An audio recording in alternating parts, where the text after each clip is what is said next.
Olá, bem-vinda, bem-vindo ao podcast do Manchetômetro, monitor diário da mídia brasileira. No dia 19 de fevereiro, Jair Bolsonaro anunciou a troca do presidente da Petrobras e, desde então, vem recebendo bastante críticas dos jornais. Especialistas e comentaristas pró-mercado pululam nas telas, nas páginas, nos podcasts, enfim, em todos os veículos e plataformas controlados pela grande mídia. Em momentos como esse, fica claro que quando se cobre economia nesses jornais, a primeira vítima é a pluralidade, e não a marketing que dê jeito. Eu sou o jornalista André Madruga e para conversar sobre a cobertura jornalística da troca do presidente da Petrobras, o antagonismo entre os interesses do mercado e a função social da estatal, e a volta da falsa equivalência entre Bolsonaro e a esquerda, eu recebo João Ferres Júnior, coordenador do Manchetômetro, e Eduardo Barbabella, pesquisador do Manchetômetro e doutorando em Ciência Política pelo IESP-UERJ. Oi, João. Obrigado pela participação.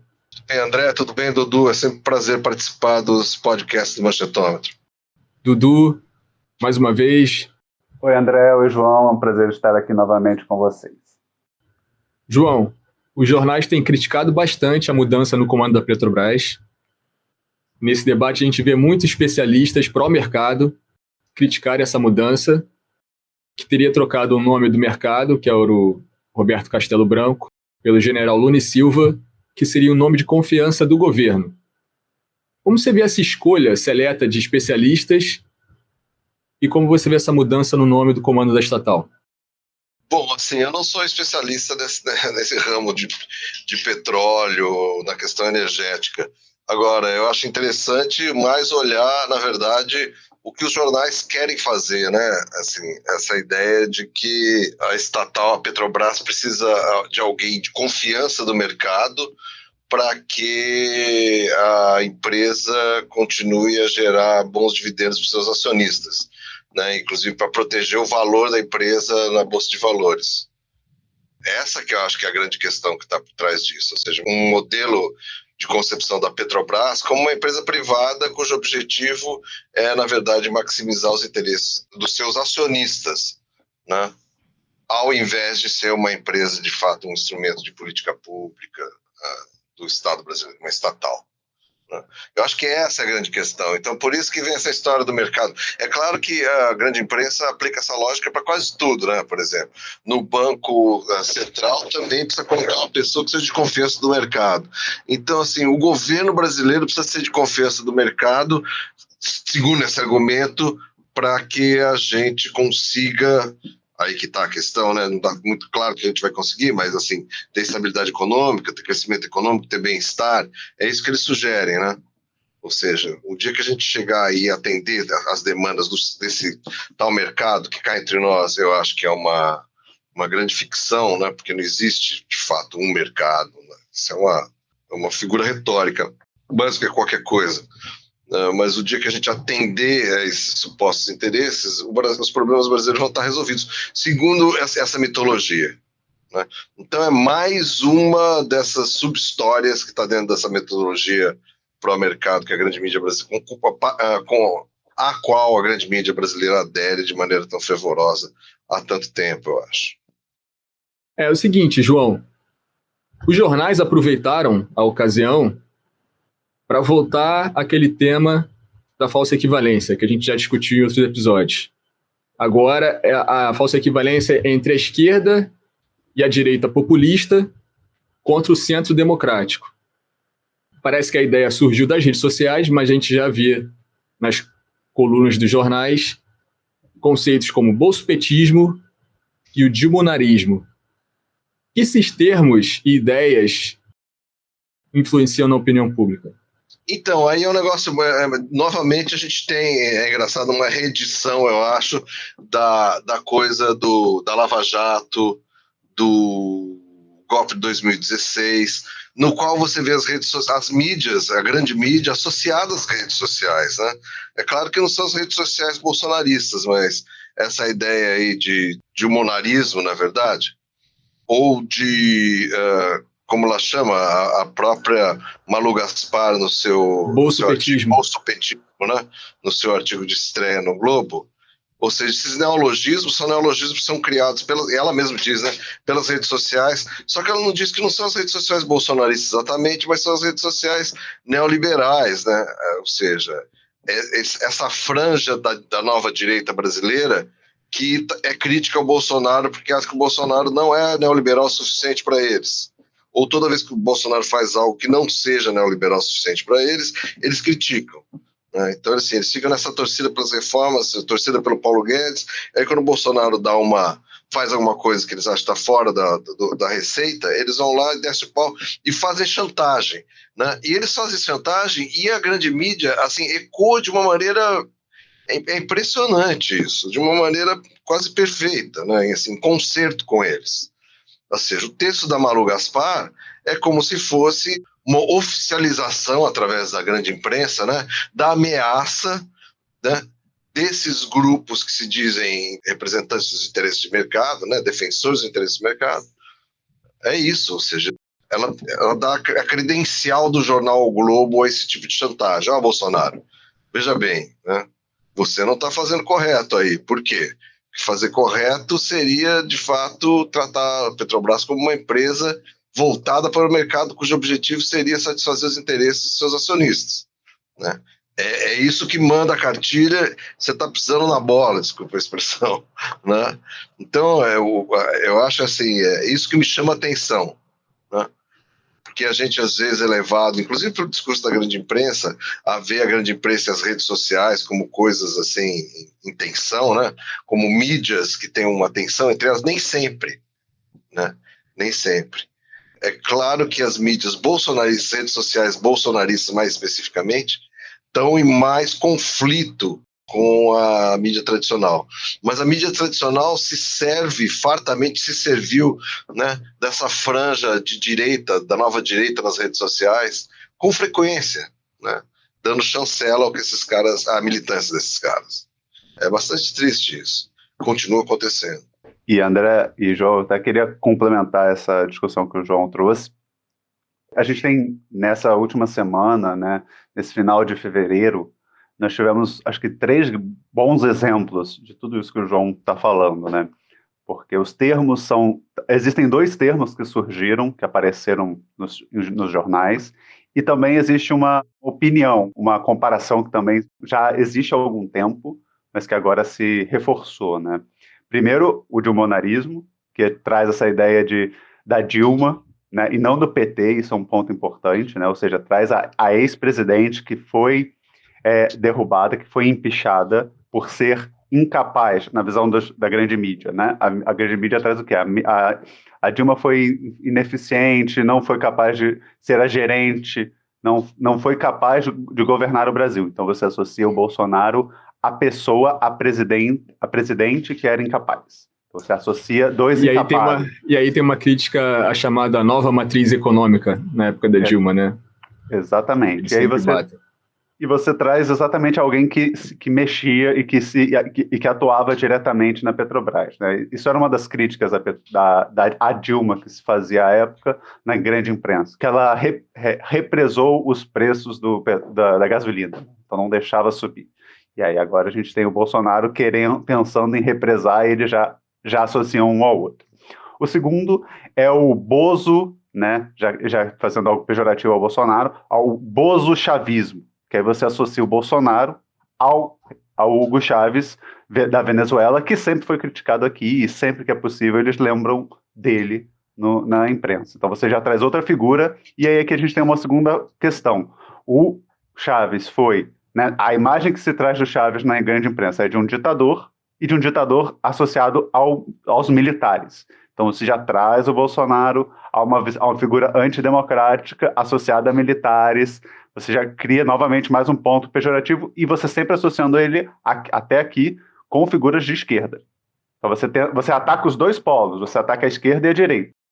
E a esquerda e a direita populistas, né, e você protege o centro na visão deles. E a terceira, né, a primeira foi muito na Malu Gaspar, a segunda foi do Miguel de Almeida, né, que ele apresentou isso no sábado, na coluna dele de estreia. E o Merval também veio. O Merval já traz uma associação de Bolsonaro e Lula contra o Sérgio Moro, e aí associa o que o João falou do lavajatismo, né? Você traz como se agora o Bolsonaro fosse contrário ao Lava Jato, assim como o Lula, e que os dois querem destruir esse processo e todo o processo de limpeza que a Lava Jato trouxe. Então você está sempre associando os dois polos e protegendo o centro, a ideia, né, de centro democrático. Então você cria uma imagem muito, vamos dizer, de um nós contra eles. Você fortalece essa questão que, ao final, me parece, está se construindo para, em 2022, vamos dizer, né? Se repetir um segundo turno entre Bolsonaro e PT, seja o candidato que for, me parece muito que eles vão repetir 2018 com a fala do uma escolha difícil. As escolhas difíceis estão sempre próximas nisso, porque eles estão sempre juntando a esquerda e a extrema-direita, como se fossem duas faces de uma mesma moeda, e você faz com que o centro democrático seja a única posição possível. A mídia tem fortalecido muito essa construção para colocar isso na cabeça das pessoas, né, e tentar influenciar a opinião pública, né, dessa forma, com que a esquerda e a direita são a mesma coisa, pelo menos tem a mesma forma de governar populista e só o centro é democrático. Por falar em centro democrático, Luciano Huck entrou também nesse debate, falou que o mercado age pela confiança. E essa confiança que garante ou não a flutuação dos preços do dólar, da gasolina, e esse tipo de ação do governo prejudica a confiança e acaba resultando no aumento dos preços dos combustíveis, que é o que o Bolsonaro diz querer combater.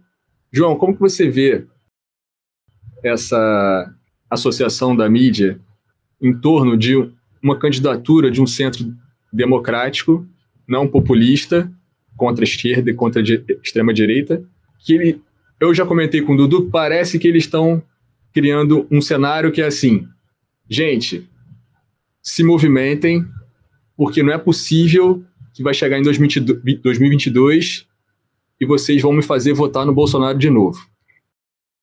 Como é que você vê essa entrada do Luciano Huck na questão? Sim, na verdade, é impressionante isso. A maneira como a mídia tem se comportado há algum tempo, né? Como um chantagista, né? É um tipo de chantagem isso. Então, assim, uma vez que o monstro apareceu, se colocou na praça pública, ele agora é usado, que é o Bolsonaro, no caso, né? Um monstro de extrema-direita, feio, horrível, não é? Uma coisa que apavora a imensa maioria das pessoas bem-pensantes, né? Ou que se imaginam bem-pensantes do país. Então, por que não usá-lo como uma ameaça em favor de avançar essa agenda do mercado? Porque me parece que essa é a única agenda da mídia, né? A única agenda da mídia é uma agenda neoliberal de defender, assim, a diminuição do Estado, né?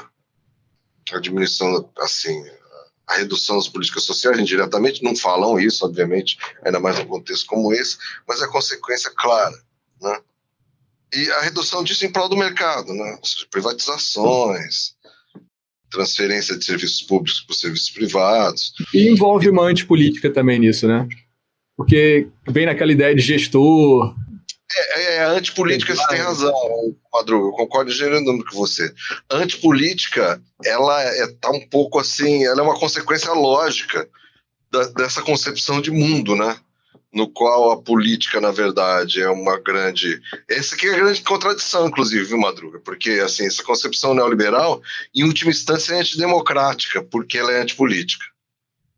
Ao colocar a política como sempre um impedimento à maior eficácia do mercado, à eficiência do mercado, né?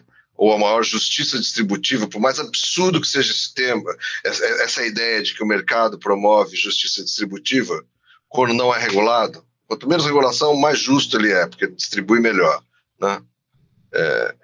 Então, que é uma ideia absurda, na prática não se realiza, né? Ela está muito eivada, ou seja, muito próxima dessa ideia de que o bem maior seria que a sociedade fosse gerida de uma maneira tecnocrática. Então, Assim, então vamos pegar assim, Banco Central, o Banco Central é uma questão, ele deve ter uma finalidade que é combater a inflação, quer dizer, obviamente se você for fazer uma análise de tudo isso está eivado de concepções políticas, né, de concepções que promovem o bem de alguns e não de outros, de interesses, né? Mas da maneira como apresentado não é assim. Então, não, se assume que o Banco Central tem que ter como função proteger contra a inflação. Então, portanto, ele deve ser independente em relação ao governo, porque o governo pode decidir manipulá-lo e atrapalhar ele na eficiência do cumprimento dessa finalidade.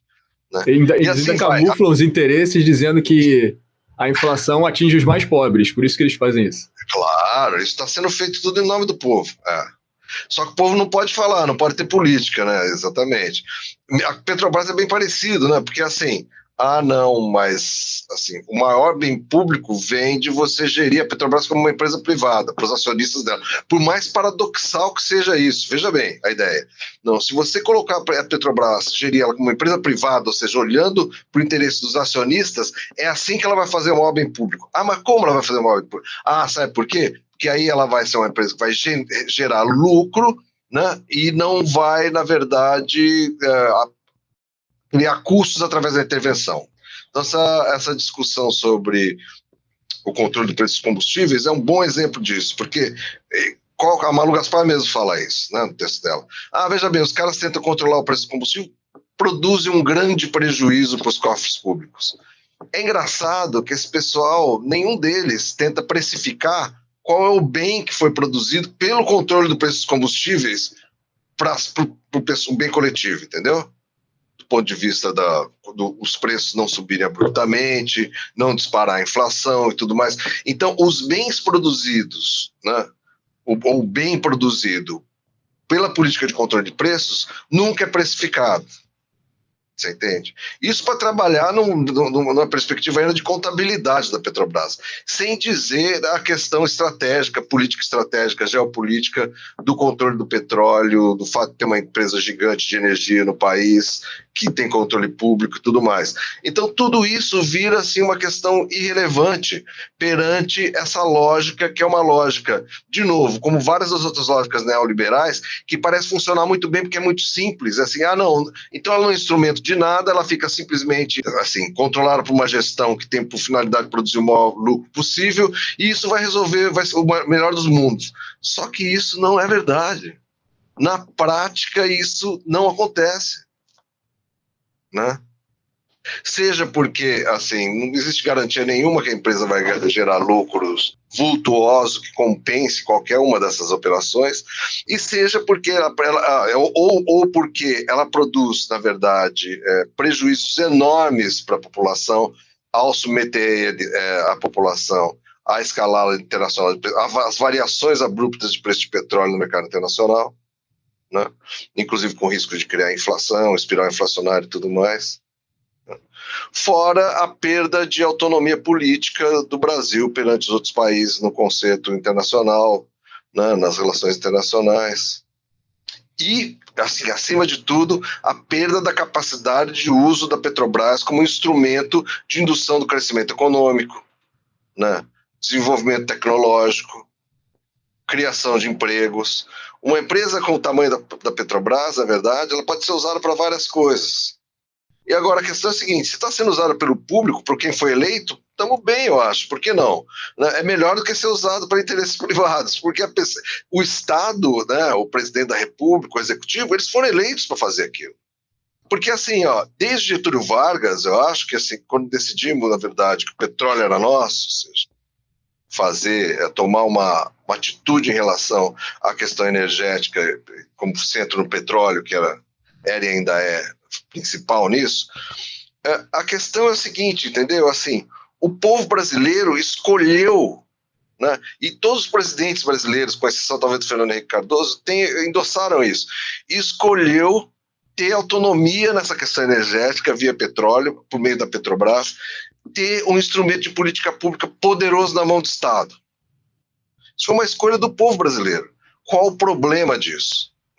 O problema é que gerencialmente ou contabilmente isso está causando prejuízo ao longo da história. Isso não é verdade. A Petrobras não está indo para o buraco, nem foi para o buraco, devido ao preço à política de controle dos combustíveis ou qualquer outra política anticíclica que ela tenha criado. Muito pelo contrário, né? Se a gente for medir os bens criados pela Petrobras ao longo do tempo, né, são enormes para o Brasil e para o estado do Rio de Janeiro, que é o que mais sofreu com isso. E é o que mais sofre, né? Então, para coroar o bolo, o jornal O Globo, que é o jornal carioca do Rio de Janeiro, defende interesses que, na verdade, são interesses que são diametralmente contrários aos interesses do Estado do Rio de Janeiro, do povo carioca, que é a geração de emprego, o crescimento da economia do Estado também, né? Essa é a última, vamos dizer, página triste dessa história. Então, João, em 2021, jornais adicionaram novos colunistas, tanto o Globo quanto a Folha, sempre defendendo que esses novos nomes trazem mais pluralidade ao debate, com novos olhares e perspectivas.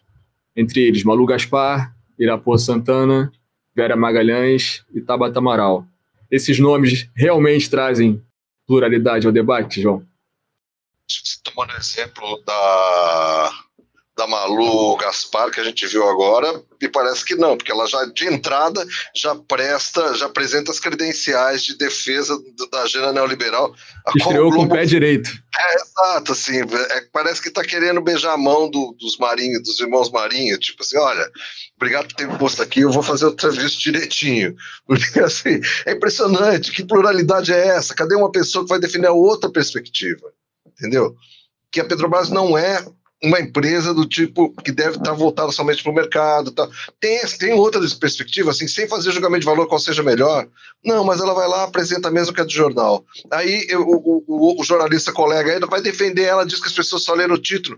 Leiam, então, eu estou escrevendo um texto aqui, já convido vocês a lê-lo. Estou escrevendo um texto sobre esse assunto, que, se possível, vai ter, inclusive, a colaboração, a coautoria do Dudu e do André, sobre esse assunto, assim, para ver que o texto todo está defendendo isso, não é só o título.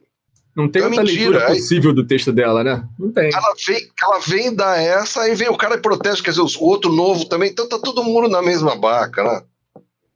Assim, a atividade jornalística, infelizmente, é muito triste hoje em dia no Brasil, né? Assim, eu acho que tem muito pouco emprego, os empregos são ruins e as pessoas dependem muito por ter muito pouco emprego, os empregos que tem, portanto, tem que, assim, se curvar perante os interesses dos editores e dos donos do jornal, mais do que geralmente fazem, ou tradicionalmente faziam. E até para somar um pouco o que o João está falando, assim, é claro que é muito legal vermos mais mulheres e mais negros nos jornais, até mesmo pensando no nosso infográfico, que demonstrou que nós temos uma disparidade muito grande, temos muito mais homens brancos do que mulheres brancas ou negras e homens negros também nos jornais. Então, isso sim é muito bem-vindo. Mas, como o João falou, o que nós estamos vendo assim nesse primeiro momento é apenas uma reprodução dos ideais dos jornais. Então, a gente está vendo apenas esse beijamão aos redatores. Isso é ruim, isso não é legal, isso é prejudicial porque, na verdade, você está colocando apenas vozes que seriam das margens para repetir o discurso do centro, né? Então, eles estão apenas ali reproduzindo os discursos que o Merval já faz há anos, que o Sardenberg faz há anos, que estão lá nesses jornais já reproduzindo isso há muito tempo. Então, isso não é bom para a democracia. E isso piora mais a situação ainda. A gente sabe que os donos dos jornais são os donos das empresas de comunicação, que detêm a maioria dos veículos, né, os grandes meios de comunicação. Então, a gente vê, por exemplo, na televisão a mesma coisa. Os especialistas ouvidos dizem sempre a mesma coisa. Os comentaristas dizem sempre a mesma coisa. Todos na mesma linha. Não tem pluralidade nenhuma, na verdade. Pois é, André. E aí eu também acho que, até trazendo um pouco da questão da pergunta anterior, né, pensando um pouco assim, nós estamos ainda no momento de pandemia. E a Malu Gaspar até fala isso um pouco no texto dela sobre o tio do Zap, né, não ter ação na Petrobras, então ele não está preocupado com o mercado. Ele está preocupado com o preço da gasolina no dia a dia, né, porque ele enche o tanque dele. E aí é um pouco essa questão. Será que a nossa preocupação agora é com o aumento da gasolina? Será que é tão preocupante assim você segurar um pouco o preço da gasolina, pensando que nós estamos num momento, hoje, que nós não temos auxílio emergencial, que nós estamos numa num momento de recuperação, onde o governo, onde o Estado possui um papel importante para reaquecer a economia?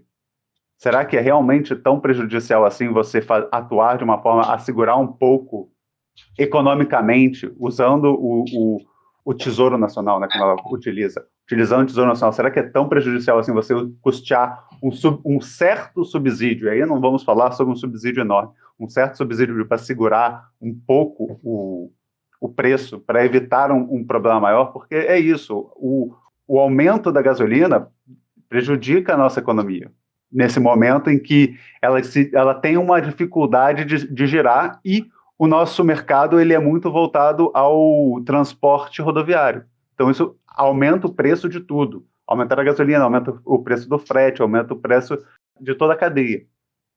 Então isso é um problema. Será que neste momento é tão prejudicial assim? É uma questão, porque acho que a gente devia estar preocupado em recuperar, né? Até pensando, né, ela até cita o PAC, né, e realmente foi um projeto importante. Será que não é um momento da gente estar pensando em crescer e reconstruir, para depois eles estarem pensando nisso?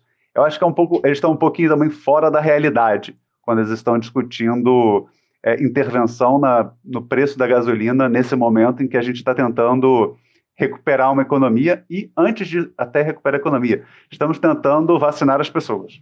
Então a gente está tentando salvar um país de uma pandemia, e eles estão preocupados com o preço do petróleo pro acionista. Realmente, eu acho que é o fim da picada isso.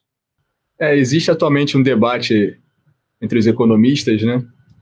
Como o Estado deve atuar no meio da pandemia. E por aqui, a crítica por aqui que os economistas estão muito atrasados nessa coisa de trazer conceitos fechados lá de fora para atuar aqui de um jeito completamente fora da realidade brasileira, né? E ainda mais no momento de pandemia, totalmente descabido. Então, vocês sabem que o pessoal que estiver ouvindo a gente vai dizer que a gente está com um discurso bolsonarista, né? De controlar o preço por enquanto. Eles vão falar que é isso que... É o que eles falam, né? Que é isso que liga a esquerda ao Bolsonaro. Essa é uma visão, né, muito limitada da questão, né, André? Eu acredito que quem pensa dessa forma não analisa o macro. Eu entendo que se você tem ações na Bolsa, você pode até achar ruim, principalmente se você tiver ações na Petrobras, né? Porque realmente esse tipo de ação prejudica o seu interesse pessoal. Mas aqui estou pensando vamos dizer, na sociedade, nas pessoas que vão usar isso para alguma coisa, né? Vão trabalhar com esse combustível, vão fazer o frete, vão girar a economia. Então, acho que a gente tem que pensar um pouco no conjunto. E se nesse momento a gente precisa atuar dessa forma, e aí a gente tem que pensar até em alternativas dos outros países, né? O Estado é um grande motor para reaquecer a economia nesse momento delicado. Então, se ele não utilizar do seu tamanho, do seu poder e das suas estatais nesse momento, a gente fica realmente à mercê de um mercado que já está demonstrando que não está preocupado com vamos dizer, um reaquecimento pensando na sociedade, nesse auxílio emergencial para que as pessoas sobrevivam, mas está preocupado em não criar bengalas para as pessoas não girarem a economia como eles acreditam que deveria girar. Ô, Madruga, mas deixa eu responder essa questão. Eu acho que, na verdade, existe uma diferença grande entre bolsonaristas e petistas. E claro que o movimento para colocar as duas coisas no mesmo saco é um movimento que a grande mídia faz, é um movimento que faz em consonância com esse projeto de centro, de direita, que quer se passar como centro, que é Luciano Huck, Ética Terva. Mas eu acho que é muito diferente. Por que é muito diferente? Porque, veja bem, o Bolsonaro resolveu intervir na Petrobras, tirar o presidente da Petrobras e tudo mais, porque ele estava achando, eu acho que inclusive corretamente até, que essa política de preço da Petrobras, dado o contexto atual de crise econômica profunda no Brasil, ameaça de inflação e tudo mais, poderia levar a uma catástrofe política do lado dele, uma perda de popularidade maior do que ele já está tendo. Então, e a greve dos caminhoneiros, né? Greve dos caminhoneiros, exatamente. Greve dos caminhoneiros, obrigado por lembrar. ele fez isso com uma atitude desesperada, fora de qualquer plano de usar a Petrobras consistentemente como instrumento de política pública para promover o crescimento do país, defesa dos interesses nacionais. É muito menos do que isso, está entendendo?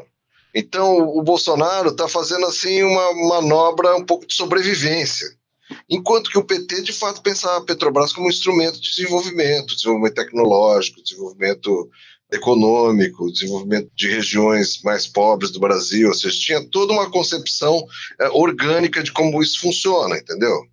Ainda que algumas coisas tenham dado mais certo que outras, mas, assim, não é muito diferente. Esse movimento retórico de pôr tudo no mesmo saco, tratar como a mesma coisa, na verdade, fake news, né? É um tipo de fake news, eu diria. Assim, de uma superficialidade que... tudo bem, eles são iguais à medida que negam esse modelo de Petrobras como uma empresa em favor dos seus acionistas, somente deles. Que o Bolsonaro, assim, vira e mexe também repete, que o Bolsonaro não tem nem coragem de romper com isso. E, João, até pensando um pouco a partir do que você disse, pensando assim, eu tendo a concordar com o que você falou, eu concordo que o Bolsonaro não está com uma estratégia política rebuscada e profunda sobre a Petrobras, é apenas uma manobra. Mas aí eu queria trazer uma questão para você, né, para a gente também finalizar essa discussão. Pensando um pouco que, mesmo que seja apenas uma estratégia desesperada do Bolsonaro, e somado ao, vamos dizer, pensando também que a esquerda já teve uma atuação com a Petrobras, o PT, né, trabalhou um pensamento a longo prazo. Me parece um pouquinho que isso também demonstra um pouco usando um pouco a mídia, né? Usando essa discussão da mídia de esquerda e direita e centro democrático. Eu acho que o centro democrático, nessa visão, ele acaba... ele está atrás dos dois, né? Porque os dois estão... Enquanto a esquerda e o Bolsonaro parecem preocupados com essas questões, vamos dizer, imediatas, né? Ou seja, o PT defendendo essa atuação da Petrobras, o Bolsonaro preocupado em preservar sua popularidade, o Centro Democrático não está preocupado com as questões dessa sociedade, dos indivíduos, né, diretamente nesse primeiro momento. E aí me parece que a esquerda e a extrema-direita saem na frente para atrair as atenções e os votos. Porque o Centro Democrático não se demonstra como alguém preocupado com a população, com por exemplo, o auxílio emergencial traria para eles. E, Dudu, nem a imprensa, eu pensei nisso também. Dessa forma que a imprensa está atuando, para o público comum, ele enxerga que a imprensa está desconectada dos interesses dele. Exatamente. Como é que você vê isso? Você acha que tem uma questão assim da imprensa e também desse centro democrático que não surge, estarem se descolando dessas questões do público comum, do tio do Zap, como a Malu Gaspar disse? Então, Dudu, eu acho o seguinte, eu acho que uma das razões pelas quais a centro-direita tomou uma cacetada tão grande nas eleições presidenciais é que, de fato, eles não têm... E que vem perdendo eleições, cá entre nós, vem perdendo eleições faz quantas? É a quinta eleição que eles perdem, né, presidencial, em seguida. Então, 20 anos, né? Eles vêm perdendo eleições uma atrás da outra exatamente porque eu acho que eles não têm uma mensagem para os eleitores. A não ser essa que você vai aderir à agenda dos ricos e, portanto... Porque o Bolsonaro não vende isso, né? O Bolsonaro vende uma outra coisa, entendeu? É outro caminho. Eles não. O Bolsonaro mistifica para o lado dos valores, né? Da religião, tal... do antipetismo, do ódio, tal. Eles querem que as pessoas racionalmente, né, adiram, para usar um termo horroroso, a uma agenda que é uma agenda, em última instância, elitista. Que assim, não é muito difícil mostrar que essa agenda está contra o interesse das pessoas, né? Então, eu acho bem difícil isso ter tração eleitoral. Por isso que eu acho bem difícil candidatos como Luciano Huck, né, guardados, se continuarem fazendo esse tipo de política que estão fazendo, terem tração eleitoral também, terem sucesso eleitoral. E a grande mídia também, né, João? O problema é que a grande mídia não depende de votos, né? A questão é que a grande mídia não... O business deles não é ser eleito. Eles não precisam ser eleitos.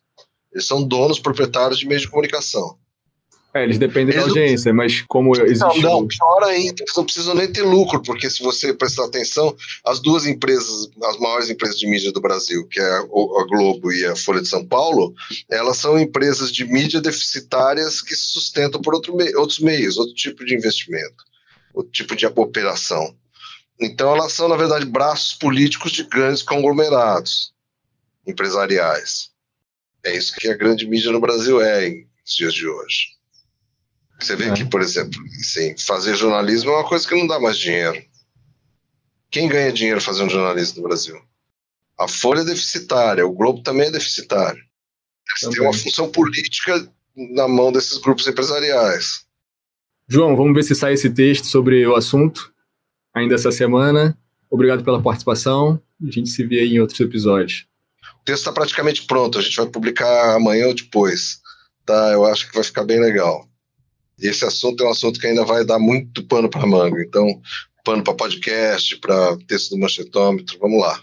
André, eu queria fazer aqui já um anúncio, que o Manchetômetro vai lançar o site novo dele em março, tá? Que é um site com várias funcionalidades novas, com uma cara totalmente renovada. Então, a gente vai fazer uma campanha forte aí de lançamento do site, já é bom avisar para todo mundo, tá? Vai ter uma semaninha aí de evento, não vai ser? Exatamente, uma semana, mais de uma semana de evento. Vai ser um mês de evento, eu acho. Vai ser com vários lives, na verdade. A gente vai fazer lives. Fiquem ligados nas nossas redes, então. Dudu, obrigado pela parceria. Obrigado, André. Obrigado, João. Foi ótimo. Esse texto também, com certeza, vai agregar muito à nossa discussão. E, como o João falou, o assunto não termina aqui. Isso daqui vai ser, com certeza, um tema recorrente que a gente vai trabalhar e conversar bastante nos próximos meses. Então, fiquem atentos ao Manchetômetro, não só ao nosso podcast, mas ao nosso site, que vem muita coisa boa por aí. É isso. Neste episódio, você ouviu sobre a cobertura jornalística da troca no comando da Petrobras e muito mais. Se você gostou, compartilhe nosso podcast. Para mais informação, acesse nosso site manchetômetro.com.br e siga as nossas redes sociais. Você ainda pode participar da nossa campanha de financiamento coletivo. O link é benfeitoria.com/manchetômetro. Obrigado e até o próximo episódio.